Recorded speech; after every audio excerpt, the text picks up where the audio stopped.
¿Crees que crecer en crisis es posible? ¿Cierto que no? En este momento de incertidumbre, cambios de gobierno en Colombia, México, España, todo lo que se está presentando en Latinoamérica es muy difícil.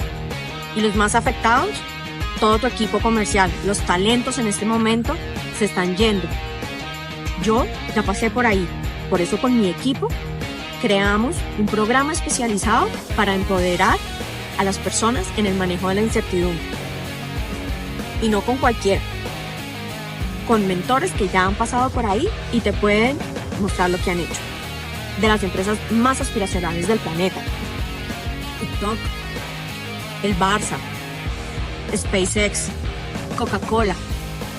Te invito, llámame a que co-creemos juntos una solución para tu organización. Aquí te dejo mi WhatsApp: